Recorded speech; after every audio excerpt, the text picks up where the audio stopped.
Now imagine a world with peace, love, harmony, and where you're paid for just being alive. That's exactly the proposal up for vote in Switzerland.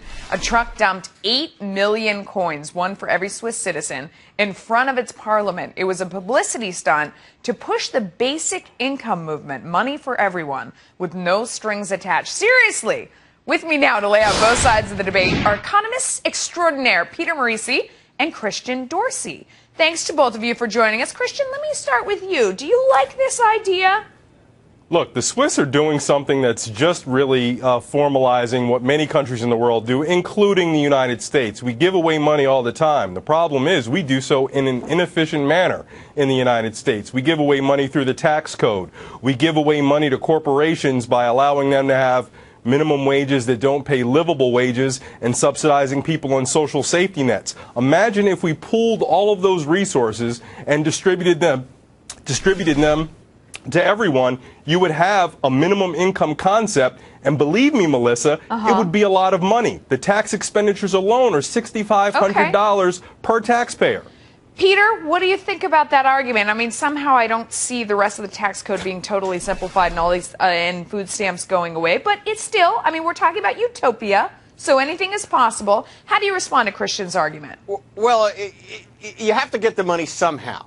And essentially, you're going to have to tax the wealthy to subsidize everybody else. That's what we're talking about here.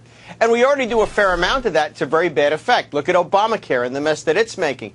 But more fundamentally, you know, economists say if you're going to give people stuff, don't give them food stamps, give them cash and let them do what they please. However, if you do that, a lot of people just aren't going to work. They're going to take this minimum, income and say, well, fine, this is what I'll do. I'll subsist. I'll go to the beach and have a good time, especially very young people. And then as they get older and they need more money, they won't have the tools, the experience, and so forth to get anything done. And also, why would you invest in a country that gave away so much money and taxed you so heavily to do it? I know, but Peter, I don't know, Christian, I'm afraid Peter didn't address your very basic point, which is that we're already doing everything he said. We're already giving people money for nothing. We're already incenting them not to work.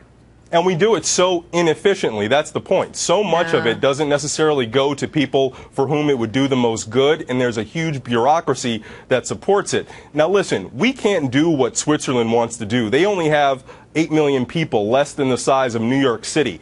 But the whole idea that we could take all of the money that we pour into giving out to various people and make it more efficient, I think that's worth exploring. Peter? Well, it's nice to talk about it in those terms, but I think if you made it efficient and effective, then a lot of people simply wouldn't work. And that would not be very good. I mean, the economy would grow much less rapidly than it does. You know, back when Ronald Reagan was president, we didn't give away nearly so much money.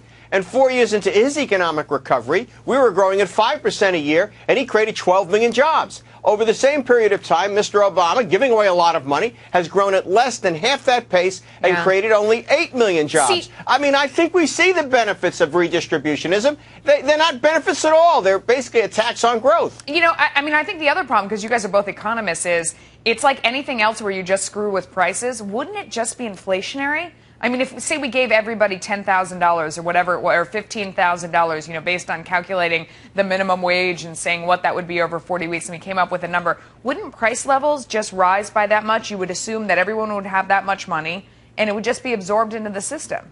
What do you think? It would be absorbed, prices would rise, but that would actually continue the incentive for people to work. It wouldn't create the situation that Peter's talking about, where you'd all of a sudden have a nation of slackers. You'd still have people who would decide that they needed to work to afford the things that they wanted in life, but it would mean that you would eliminate abject poverty from our society. Peter, what's going on here? Is it Friday afternoon? I feel like you're losing this argument. Where are you? Get in there. Well, the thing is that if you had the inflation you described, it would be because you printed the money to get it to give away. What good is giving people money if you then make it worthless? My feeling is that at the end of the day, if you pay people not to work, they're not going to work. Is that the kind of social policy you want? We're doing a fair bit of that now, and that's one of the reasons the adult labor force participation rate is so darn low. Christian, I'll give you the last word because, I mean, this is a big problem in Saudi Arabia where they give away money to a lot of people because they have so much oil revenue, and then there's like a big buildup in resentment among people who aren't working but feel like they have no say in society. I mean, and you know, it creates what has been created there. real backlash. Go ahead, Christian. You'd have to create this very carefully. You just couldn't superimpose this idea on our existing monstrosity of a tax code. You'd have to totally reinvent the way the United States does business. But the whole idea that we subsidize the retirement income of someone who makes more than in a year than they could ever spend in a lifetime is just plain stupid. All right, guys, thanks so much.